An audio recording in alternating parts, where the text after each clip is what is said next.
বলছি আমি কিচ্ছু জানি না, আমি কি করে এখানে এলাম। ওই আমি এখানেই আসছিলাম, আর ওখানে শুধু একবার আমি আমার কুণ্ডল ফেরত পেয়ে যাই, তারপর তোর আর ওই মানুষের পৃথিবীতে যাওয়ার কোনো প্রয়োজন পড়বে না।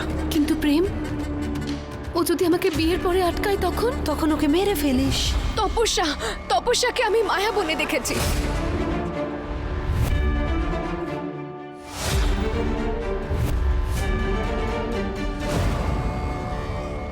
মায়াবন? ও কোনো একজন মহিলার সঙ্গে কথা বলছিল। ও প্রেমকে মারার ব্যাপারে কি সব বলছিল।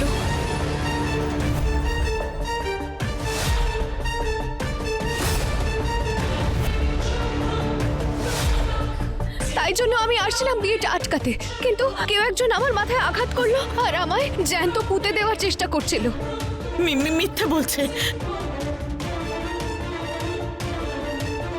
তপস্যা মায়াবনে গেছিল, কিন্তু আমরা তো শুনেছি মায়াবনে নাকি ভূত প্রেত থাকে।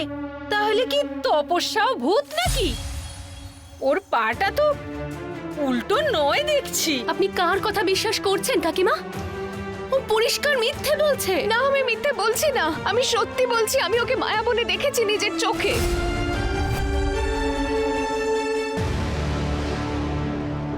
ঠিক আছে, মেনে নিলাম যে আমি মায়াবনে গেছিলাম, কিন্তু তোমার গল্প অনুযায়ী তোমার মাথায় তো কেউ মেরেছিল, তাই না?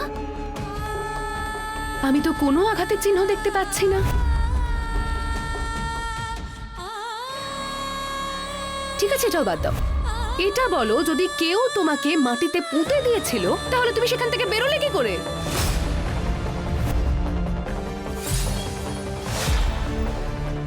তন্ত্রমন্ত্র জানো তুমি? নাকি কোনো অপ্সরা তুমি?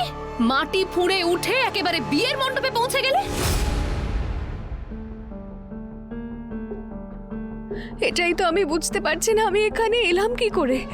আরে আর কত মিথ্যে বলবে তুমি? এবার স্বীকার করো যে প্রথম দিন থেকে তুমি প্রেমকে পছন্দ করতে। এই বাড়িতে তুমি প্রেমকে বিয়ে করতেই এসেছিলে। আর অনেক অভিনন্দন, শেষ পর্যন্ত তুমি হয়ে গেছো প্রেমের বউ।